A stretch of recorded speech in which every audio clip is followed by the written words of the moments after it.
Thank you everyone for coming for our third policy, Introduction to Policy workshop. So I just want to introduce you to who will be running it. Anisa Abeytia, who is our think tank coordinator at the Global Research Network. And I'm Bava, and I'm part of the War, Conflict, and Global Migration think tank. And yeah, I will pass it on to Anisa now. And thank you for joining us today. As Bava mentioned, this is our third and final part of our three-part policy workshop. And the very first policy workshop, we focused on the different elements and structure of the policy brief, and we provided a handout for the second workshop, and that worksheet was designed to help you start to think about how to write a policy brief, how to write a policy memo. It provided some questions for you to fill out for the second policy workshop that we used during the second policy workshop. So they received it after the first workshop. And the second workshop, we talked more about the intentions and how to kind of fill out and round out your policy memo. And this session is meant more to be of a conversation about how you would think about who would you write your policy brief with. I find that it's more useful to write these types of projects with collaborators, because you get a better idea and a better view of the different aspects that will make up your policy brief. And just to go over, just real quickly, the structure again. Now, policy briefs and policy memos, depending on where you're going to submit your work to, may mix what order the structure goes in, but the order isn't really that important. The important thing is that you have an idea of what these different elements are. Usually it begins with an executive summary that gives kind of a high-level overview of what your policy brief is about, so kind of a roadmap. Then you have the introduction. Then you have then you kind of describe the issue you're going to analyze. Then you have the method, motivation. Then you have sometimes at the end they have limitations, but sometimes they have it a little bit above before the conclusion. Then you have the proposed solutions, your recommendations. I like to put the limitations if it's asked before the conclusion, and then the conclusion just wraps up the entire piece. It's a very different way to approach writing about your research, because the thesis or the doctoral thesis has a very different end goal. And typically, a very short policy memo will be 1,500 words, but they can go up to 20 pages, just depending on what the publisher goal has. So typically the small policy briefs are intended for policymakers. Just kind of a brief, quick encapsulation of the key points of your research, and longer policy briefs tend to be for organizations. They tend to want to have an analysis of a particular policy, either that their organization is utilizing, or to understand a type of policy that is being implemented at a national or a supranational or a local level. So you have a more involved structure. So we didn't get that much into those longer policy briefs because that there's a lot more involved, and typically those are commissioned. You're asked to write that. You're given a very specific goal and structure and understanding for what's going to happen within that policy brief. And so the policy memo is a very good exercise to get you to shape and pull out the important bits of your research to provide to either a policymaker or a local community or internally within large organizations. And where you would think of this more as like an abstract typically is 250 words. That's about maybe half a page. So you have 500 words, 500 words, 500 words. I can think about it in that kind of structure. And again, remember, different publishers are going to restructure and sometimes even rename what these elements are. And with the executive summary, and when you think about the abstract, so I want to do a little comparison between this and an abstract. An abstract can be anywhere from 150 words to 500 words, depending on if it's a conference or they want a little bit more, but typically 250 words. That's not a lot. And you're trying to fit in, years of research and, maybe 100, 200 pages, 60 pages of research that you've done. So how do you do that? You have an idea of how to do that with the abstract. Your abstract, you're putting in, maybe a couple of lines of what exactly your research is about. Typically, it's going to be your research question framed as a statement. Then you have, how you went about this. What was your method?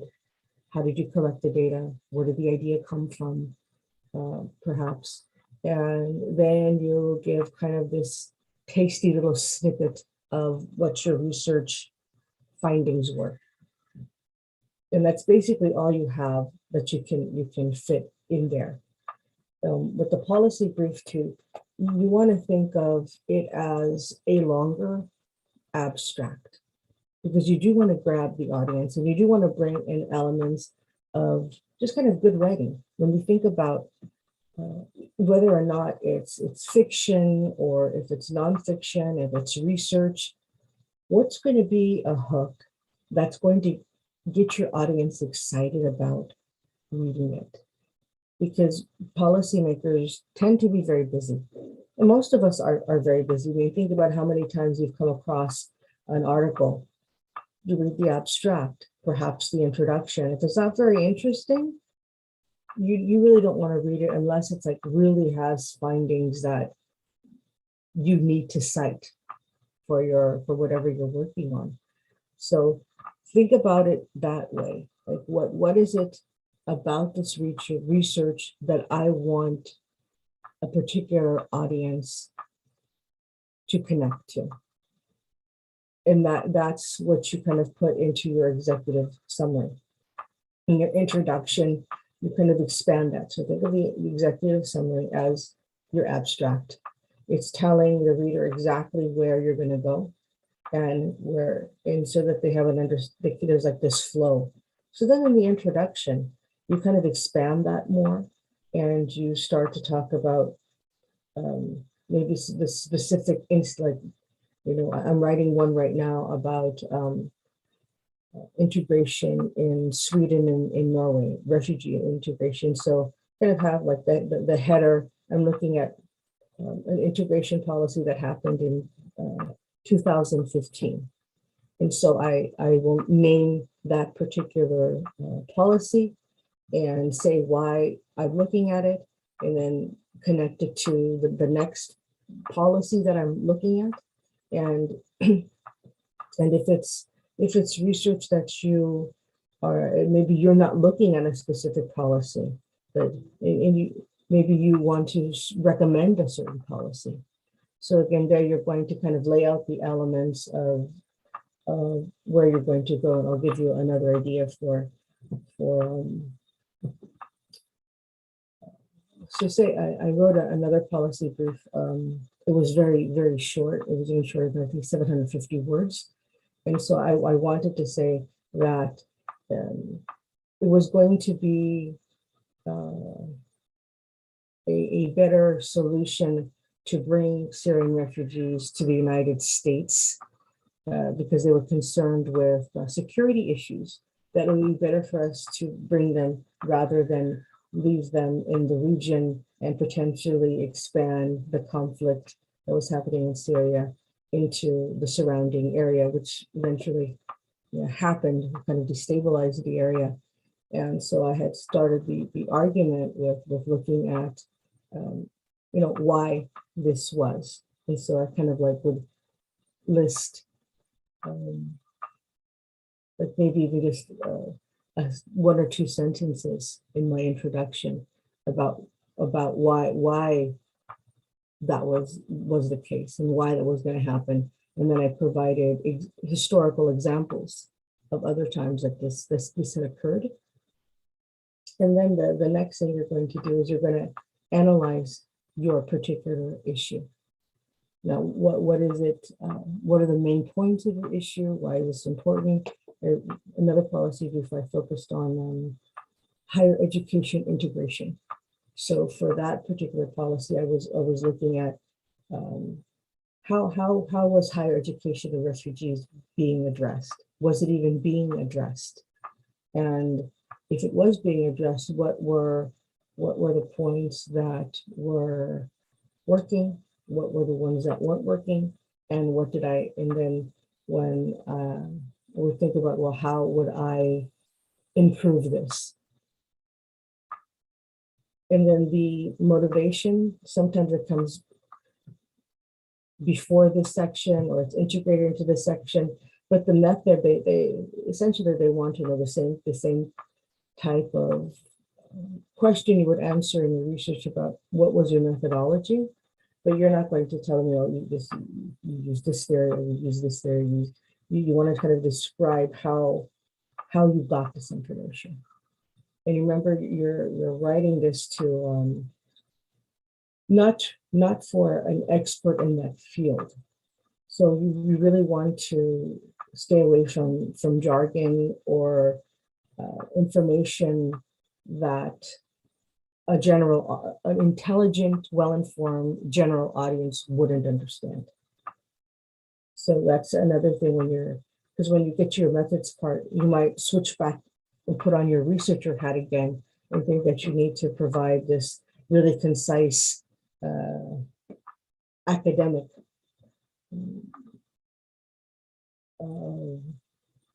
section that describes your methodology. But it's really, how did you collect this data, or what happened that made you think this?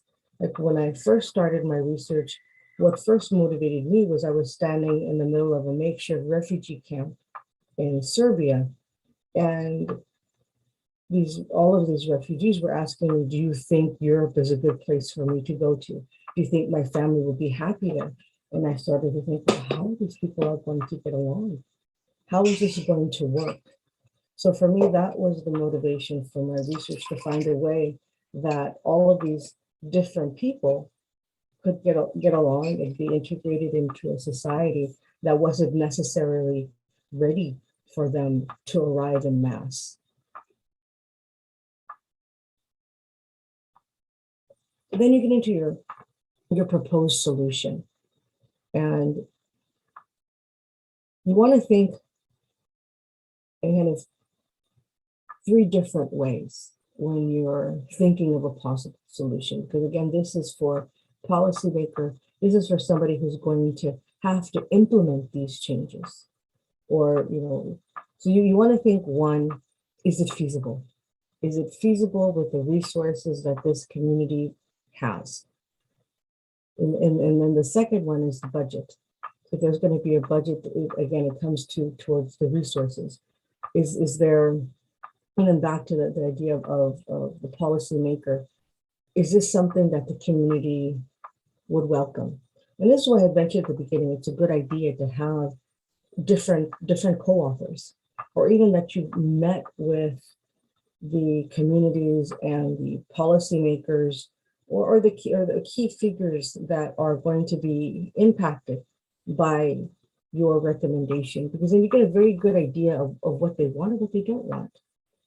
There's a local communities do have a good idea of how things would be implemented, or how much something would cost. Is it even feasible to do this type of project?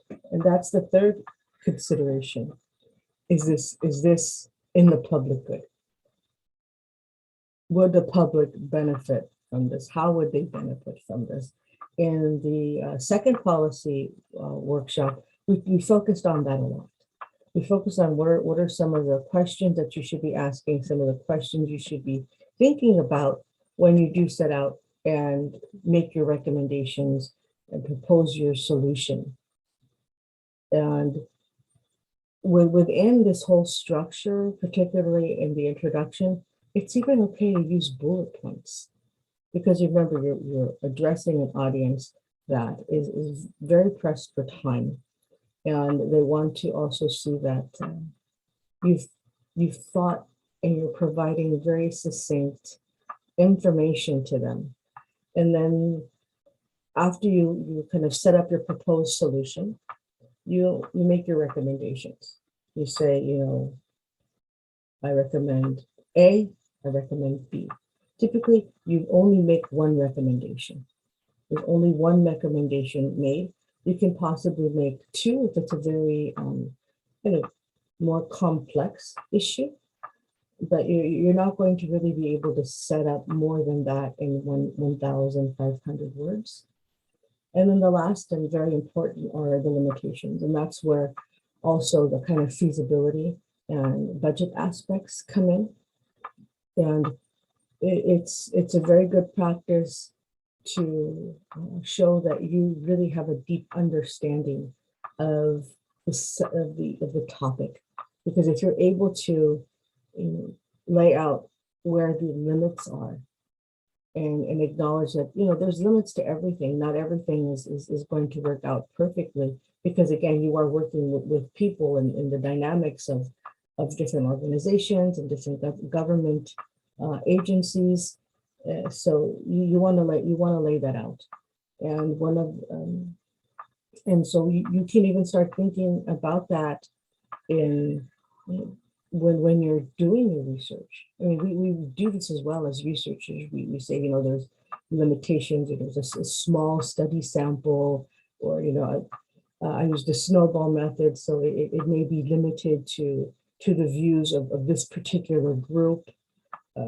It might be something like, I didn't get a lot of female participants, or this may not represent all, a majority of the community.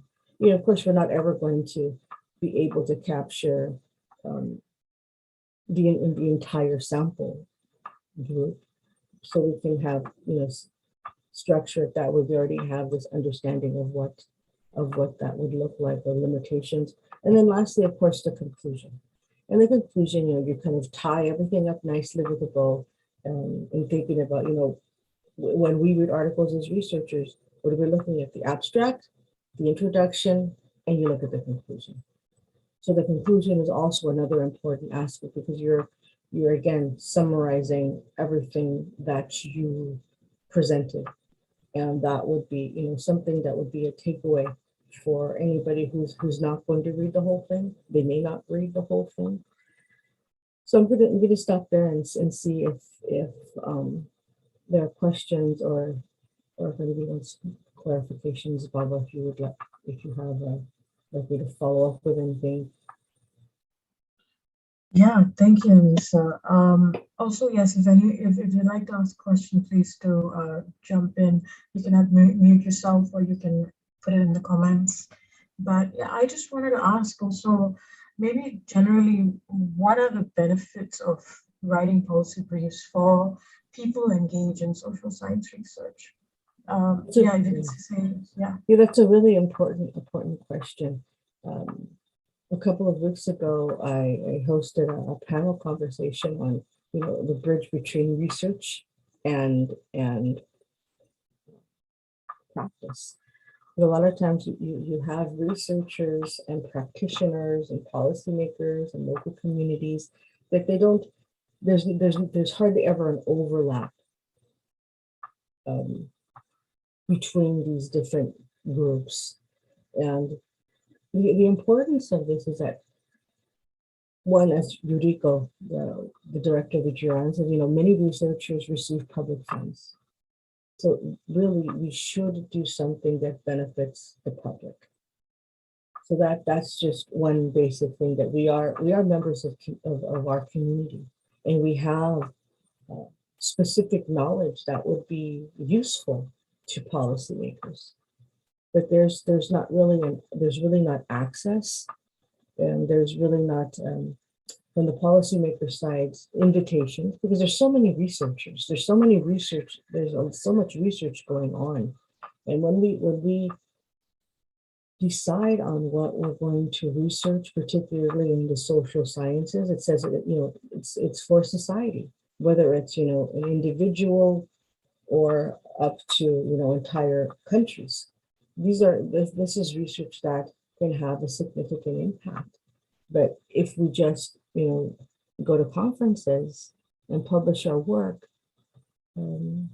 I think as researchers we set out to do this in order for it to end up impacting somewhere, other than just my article has been read and cited this many times. A lot of times we don't get out of that research bubble. Is something may be cited, and particularly because in the U.S., policy typically is only really influenced by economists. It's very heavily skewed towards numbers, data, and quantitative data. But that's only one part of the story. You also have, the qualitative side, where those numbers need to be explained, and the different disciplines of social sciences provide a different explanation, a different angle. When you have sociology, that's really pretty much looking at society in a different way, with a different angle. In anthropology, which is looks at kind of going into the community, understanding, teasing out what's happening. And it doesn't mean that there's one approach is better than the other. Just the quantitative side is easier to write up in 1,500 words. It's easier to say that 60% of this happened. You have 100 people, and 60% of them said this, and then this was the result. That's very easy to kind of contextualize within a policy brief, and in a very quick way, just give numbers. But the way policy is working right now, it's not functioning for communities, particularly in integration policy, which I focus on. It's not working. It's not producing the types of policy outcomes that nations want, and there's kind of this asking why. And one of the things that policy groups aren't doing well is looking at more complicated understandings of how a particular topic operates, or a particular social phenomena is functioning, because they want it to be tight and tidy. Economics does that very well. Sociology is messy. Anthropology gets messy, because we're dealing with humans in different personalities and in different languages and different religions and different approaches to life. And I see that if we would bring in different researchers and different ideas and different approaches to life, it would only make policy that more applicable. To say you're gonna write a policy about women. Where are the women? You're gonna write a policy about education. Well, are you bringing in different types of teachers? Are you even asking the teachers, or are you just asking administrators? But at the same time, you need the administrators to be asked as well. But in policy, there's groups that are excluded. Groups, a lot of times that these policies impact, they're not included. And as researchers, we also have our own positionality. And that's kind of been something that is talked about now. Policymakers have positionality as well. They're coming from a particular background, a particular understanding and way of understanding how the world functions. So the importance of social science researchers bridging that gap is vital to creating a society that's more informed and more inclusive. Because ultimately, I see policy as the way our world is shaped. We shape it by the laws we put on the books and enforce, and by the policies we institute. And the more and more we move away from kind of the foundation of democracy, of kind of being it for the people, by the people. Yes, we have representatives, but at the same time, are we having these nationalistic backlashes?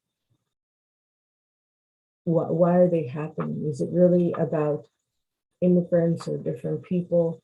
Or is that we're no longer connected to each other? We no longer, do we feel we no longer have a voice? Do we feel that we're no longer part of the community? When I was working in doing research in Southern Norway, it's interesting that this population of Norwegian locals voted in a conservative government, but yet on the ground, they had a large number of refugees, and they actually created a very beautiful social inclusion program.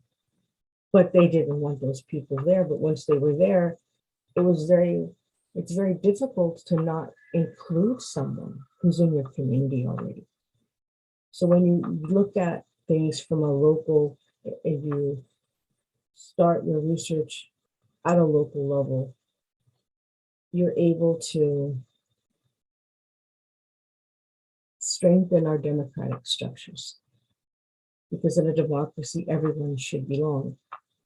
Everyone should be welcome. But as we're seeing, at this time, there's so much disconnection, and there's so much, fighting within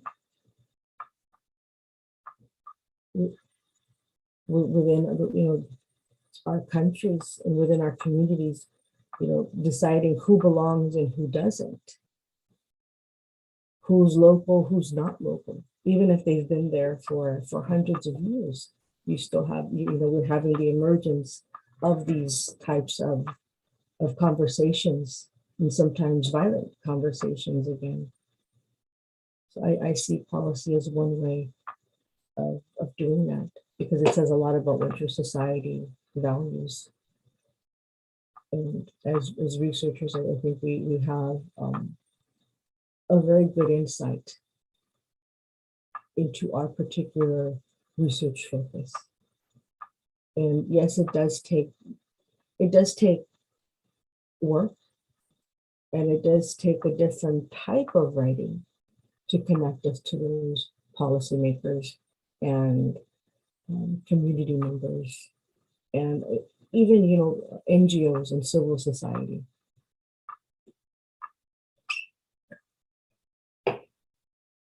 Yeah, thank you, Anisa. I feel like I want to follow up with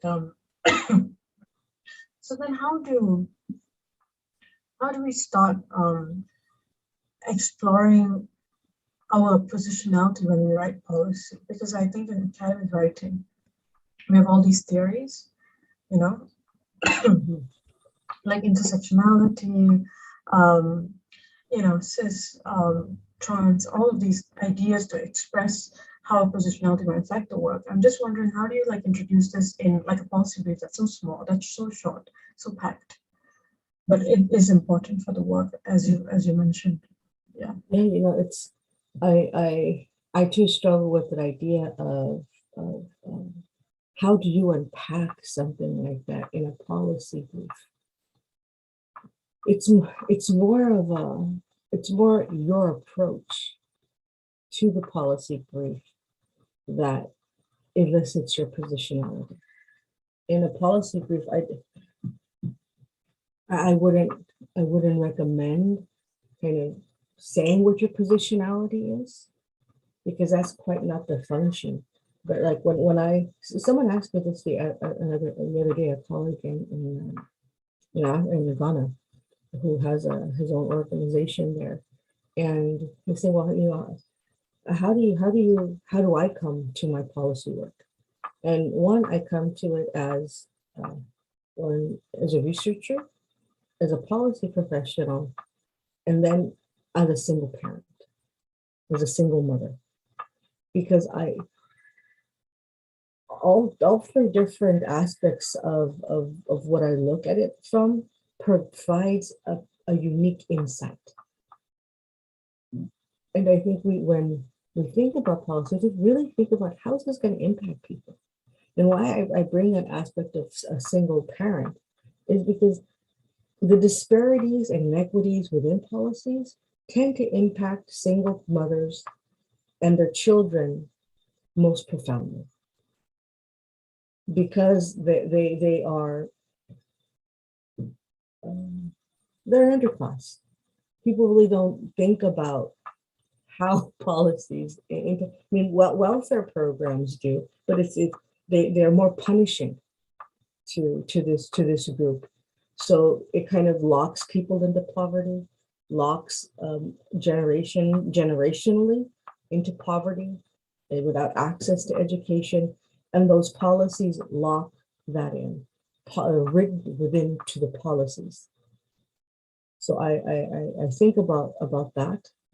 I think about so when I think about the positionality of when I'm writing and thinking about policy, and this is why I work with refugees. They're kind of the most underserved, voiceless um, group.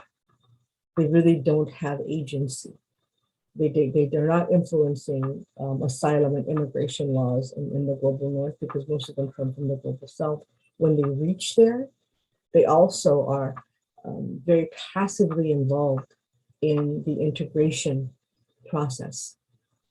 So I think about how the most vulnerable populations will be impacted by this policy. Are they going to be impacted negatively or positively?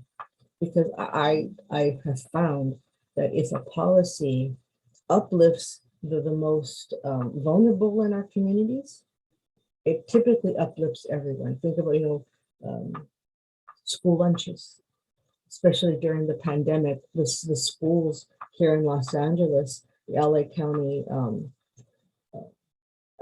Public School District's largest in the county, I mean, largest in the United States, they decided that they were going to provide lunches to anyone.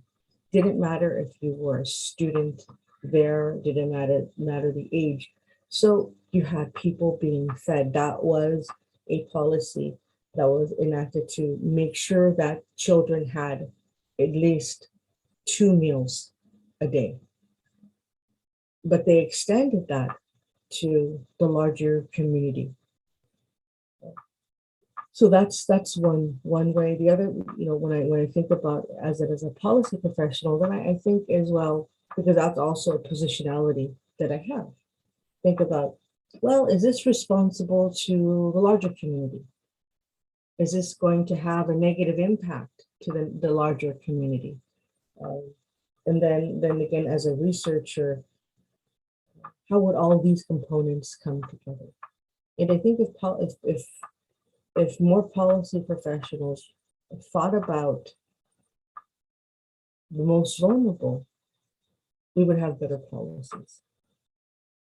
And that's globally, because really the kind of policy structures and legal structures and frameworks that we have in place really we're seeing are not there to protect the most vulnerable or to be inclusive. They tend to kind of to be excluding people at this point. There's like this backlash to in inclusion and in human rights.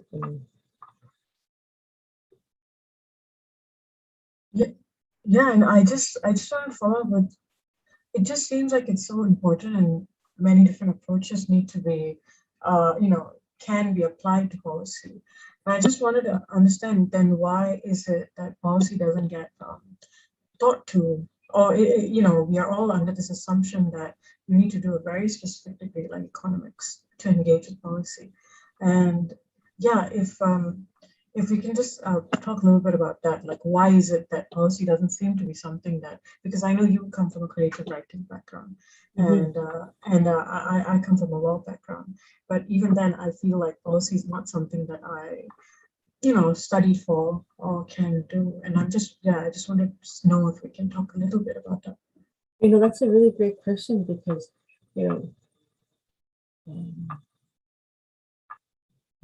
policy really should be for everyone, but it's not. It's very gate-kept. Really, if you're not in international relations or political science, you're not taught how to write this way. And it's a very specific way to write. It's kind of counterintuitive to research. It's particularly the dissertation. Dissertation doesn't lend itself at all to writing a book or a journal article. I like in Europe how they have, especially like in Norway, they have you can write your thesis as different journal articles. So that way it makes it easier to publish. So on one side, it's the way academia and research is structured. It doesn't provide an easy outlet to lend itself to policy writing. Second, because policy is so important, there's gatekeepers. If someone doesn't teach you how to do this, it's really hard to do, because the structure that's required, there's a specific structure. Just like if you're writing your thesis or your master's or your PhD thesis, there's a structure. If that structure isn't there, no one's going to take you seriously. And you mentioned that my background is in creative writing. I'm a storyteller. In policy and research, really essentially is telling a story. You're creating a narrative. The difference between creative writing and research is that you have to provide references. I can come up with an idea out of my head and just kind of run with that and build up the characters and kind of what kind of habitat they're going to be in and their dialogue. We have all of these aspects within writing in research. When we write journal articles, or we're writing our larger keystone projects. And policy is the same way. You're telling a story. You're telling the story of, for me, the pivotal thing that happened to me was watching refugees kind of coming into Serbia, and just watching that surge get bigger and bigger and bigger, and wondering, like, how are these people going to get along, knowing that there's still a lot of racism and still a lot of Islamophobia in Europe, and so for me, I wanted to be able to capture that. I wanted to be able to understand that and then digest it and make it understandable for different policymakers.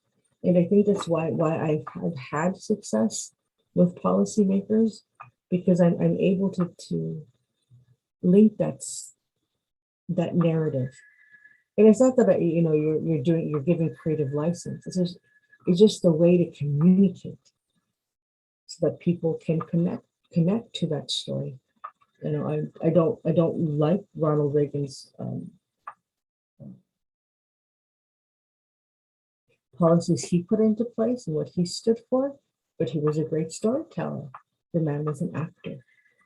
He knew he knew how to tell that story. He knew how to sell it.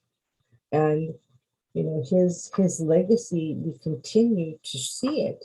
It was very powerful in shaping the way a large portion of Americans thought about themselves, thought about their position in the world, and thought about what this country's trajectory should look like. And it was one that didn't include everyone.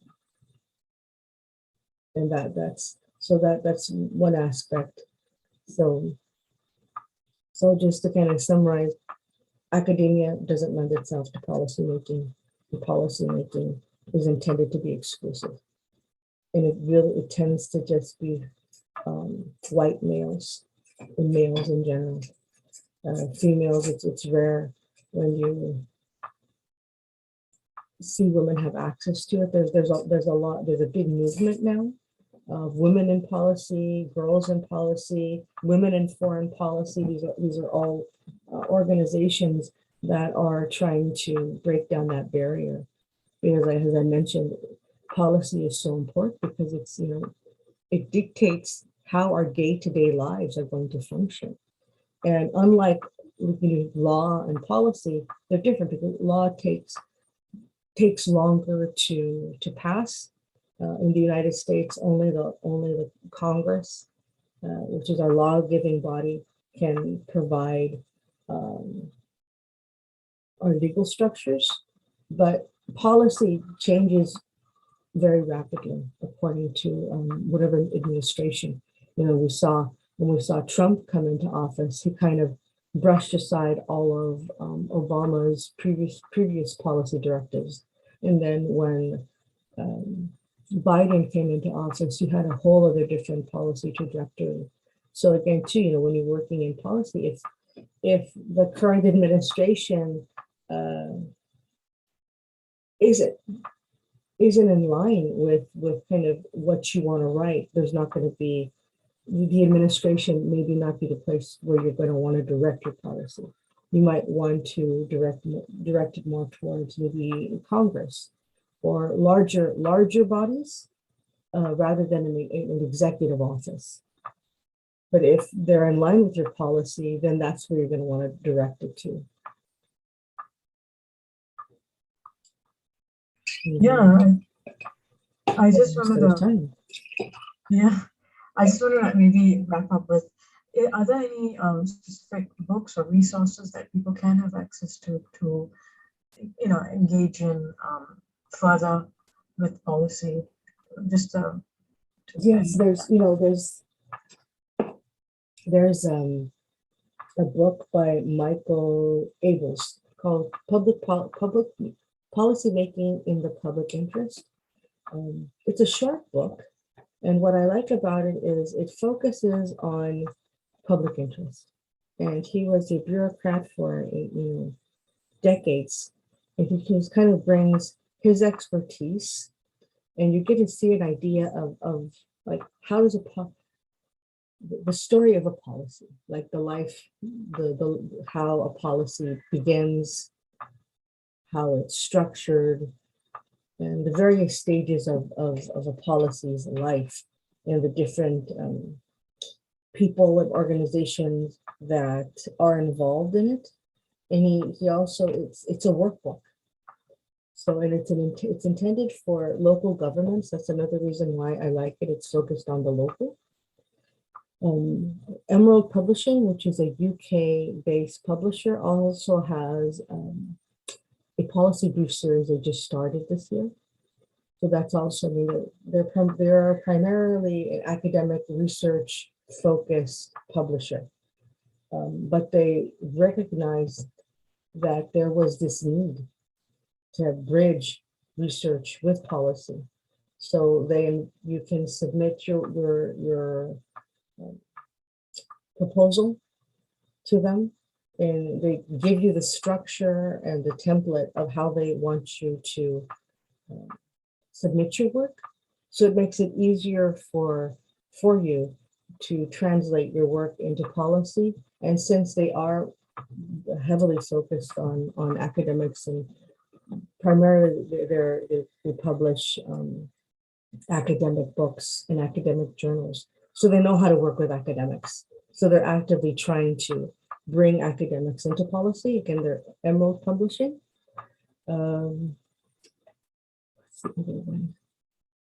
Policy Girls and Women in Foreign Policy. These are also a couple of groups. If you go on LinkedIn, and if you enter Women in Policy, Girls in Policy, you'll see these groups pop up, and they also have workshops. And another nice thing that they have is they have a series of, they interview different women who are involved in policy. And like, how did you get there? What are you doing? Why is this important? And so you kind of hear their stories of how they got involved, challenges they had, the successes that they've had. So those are kind of some other resources that can be used. But you learn from to actually how to write policy. Typically, you would have to go either to, there's some like summer workshops and winter break workshops, but they tend to be very expensive. And that's why we put together this series to kind of familiarize you with how to write policy. And if you look at workshop 1, workshop 2, and then this just kind of is more of a conversation about policy, and two, if you have questions, you can always, feel free to reach me. You can Google my name, and you can reach me through the GRN if you're interested in any of the handouts that we provided previously. That would also be because I put together a handout with resources and questions and thoughts on how to get you started. That would also be just kind of a quick guide. Yeah, thank you, Anisa. I think I've got a good gist of it from the questions. If there's any other questions or comments, please feel free to jump in. If not, yeah, Anisa. I do have another question. Oh, sure, please. Hi, Anisa. Thank you. I wanted to ask you about the use of graphical elements in writing policy memos or all that. I asked you because one of the main inputs I got from the whole workshop is the effectiveness of communication. I am a designer, actually, who's trying to get into this policymaking world. And in career, graphic elements, the use of graphical elements is very important. We have to summarize our whole research in maybe a post. So how do you think writing a policy memo, a policy brief can be supplemented or complemented with the graphical elements? Thank you for mentioning that, because I didn't bring that up at all. It's always a good idea, if you have a graphic, to use it. Having something visual really does bring your research to a larger audience.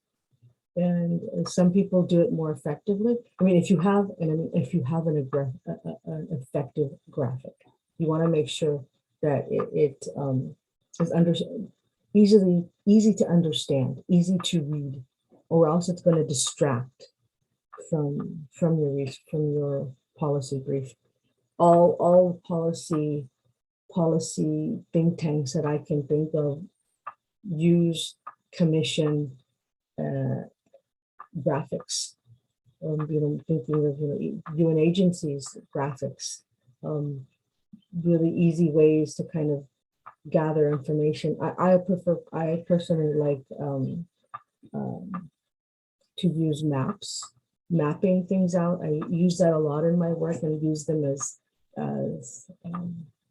ways to share information, especially in comparing different things. So yeah, GIS, I really love using it.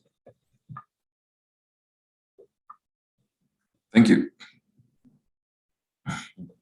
Yeah, and I would recommend using those tools that you have as a graphic designer. I'm not that great at it. That's why I use GIS. I'm not visually.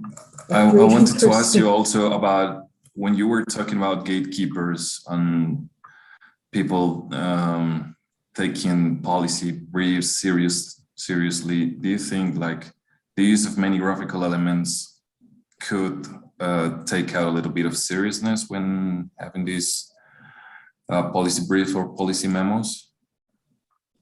I don't think so. There's a sociologist, I can't remember his full name, but he goes by sociologist Ray, and he wanted to reach African American youth, particularly during the during Black Lives Matters, and he focuses on police brutality, and he created his own graphics and he uses Instagram, which is very graphic heavy, to reach this population. And there's also a professor in Virginia. His dissertation, it's not really graphic, but different creative aspects. His dissertation was a peer-reviewed rap album. And because of the demographic he wanted to reach, thinking of my work with refugees, I designed classes to teach refugees how to use computers. And I find myself using more and more graphics in my work because several of these communities aren't literate even in their own language. So how do you convey information? Because, even here in the United States, not everybody's literate. We have a lot of functioning literate people. But I think the graphics are very important. I don't think, maybe if even animation, you see a lot, especially in the health profession, using animation to kind of talk about like even with COVID. Like, we have a policy of vaccination. Well, what does some of the campaigns look like for vaccination? They're graphic, they're animated. These are very important things. A lot of times we just think about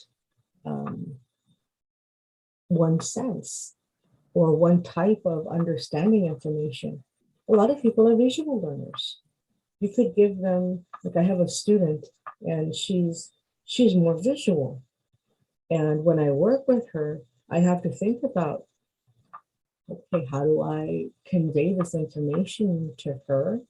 And how can I help her understand this more from a visual perspective when so much of research and academia is words? It's just words. So yeah, I think graphics, and that could be, a lot of the community research policy that's focused on communities and local communities. They use graphics to convey things.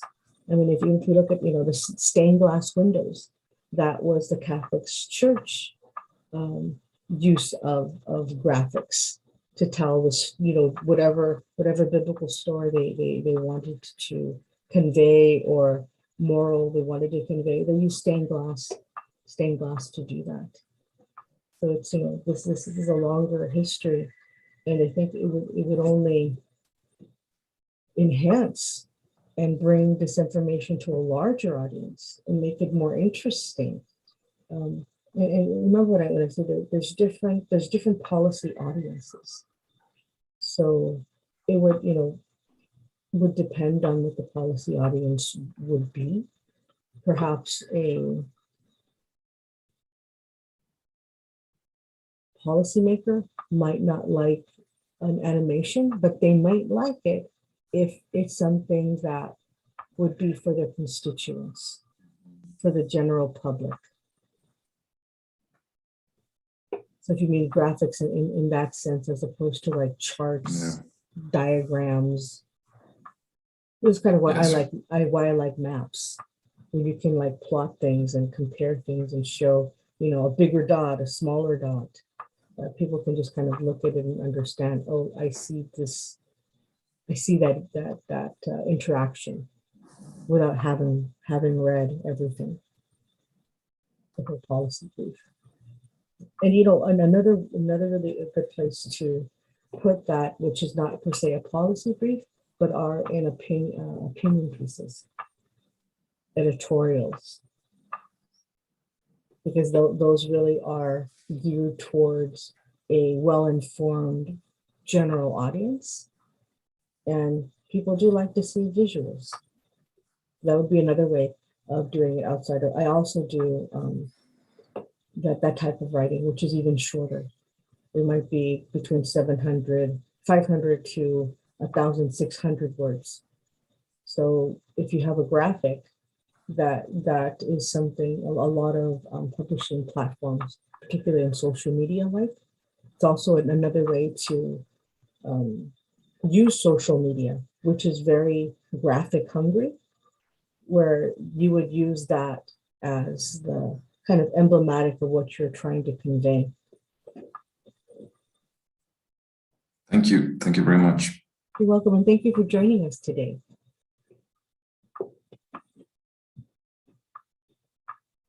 Yeah, thank you. Thank you for speaking, Anisa. Would you like to wrap up, since we've come to the end of our event? We just thank everyone for watching and joining us today. And the big takeaway I would like to see from this event is to see more of you encouraged to engage in policy writing and to start thinking about how your research can potentially positively impact your community, your local community, your national community, or your human community. And I would also hope that people from different walks of life, with different understandings and different positionalities, would come to this work, because it only will strengthen what we're kind of losing now, which is our ability to include people. So again, if you have any questions, feel free to reach out to me through the Global Research Network, or Google me. I have a website, and you can also access my email from there as well. So thank you, and have a great rest of your day. And thank you, Bava, for the wonderful questions. Thank you, Anisa, and thank you for joining, David.